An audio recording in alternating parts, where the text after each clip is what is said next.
Mini episode 1560 of the FDH Lounge is brought to you by Sportsology, delivering unconventional columns and webcasts about sports, TV, music, movies, and more. Follow them on the web at sportsology.com. The FDH Lounge. You want to schedule your life around it. A long time ago, on a gloomy, wet Cleveland spring night, two men stand alone amidst the late-night drizzle. Their voices echo across the vacant station parking lot as they debate the merits of the great American radio show that have been missing for far too long. On that night, an idea was born. That idea became the FDH Lounge.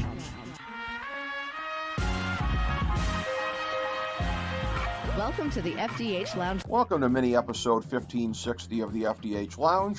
This is FDH Managing Partner Rick Morris here with our spoiler-free review of the HBO series The White Lotus Season 1.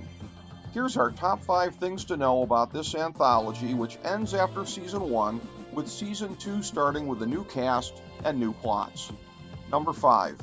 Season 1 of The White Lotus is a dark comedy set at a Hawaiian resort of the same name. There are 3 subplots that play out over the course of a week and occasionally overlap in ways that prove consequential. One of them is anchored by Tanya McCoy, a troubled woman dealing with traumas, alcohol issues, and other pain who has come to spread her mother's ashes. Along the way, she becomes super impressed with spa manager Belinda Lindsay and becomes full of big plans to hire Belinda away and build a wellness center around her. Number 4. Another subplot is anchored by honeymooners Shane and Rachel Patton. Rachel is a struggling journalist who got swept off her feet by the rich and pampered Shane and is realizing that she hadn't fully gotten to know her spoiled husband.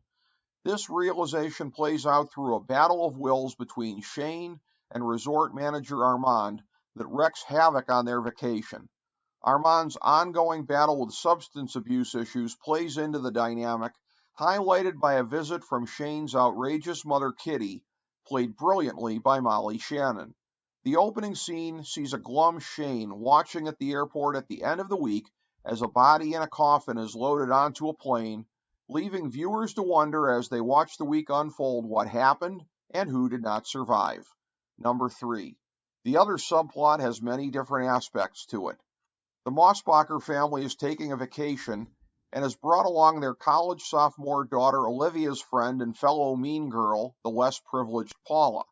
An underlying rivalry with real implications plays out between the two, although they are able to agree on bullying Olivia's awkward high school brother Quinn into sleeping on the beach or in the kitchen, as opposed to sharing the living room.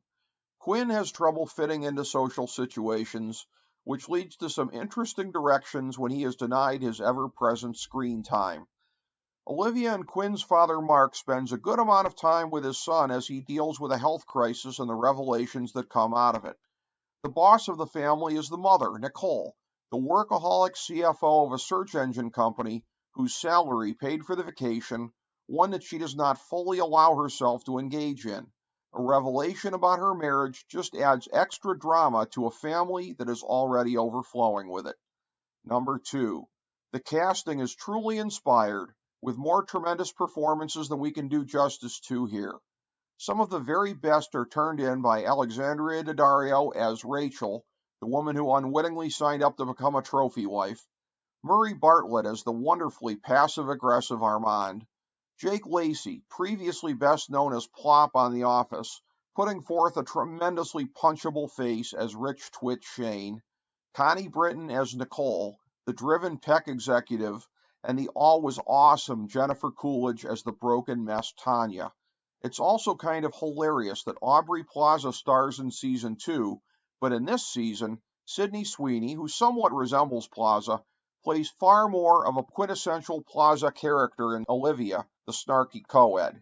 Number 1. Season 1 of The White Lotus is a tremendous anthology, one of the best that we've ever seen.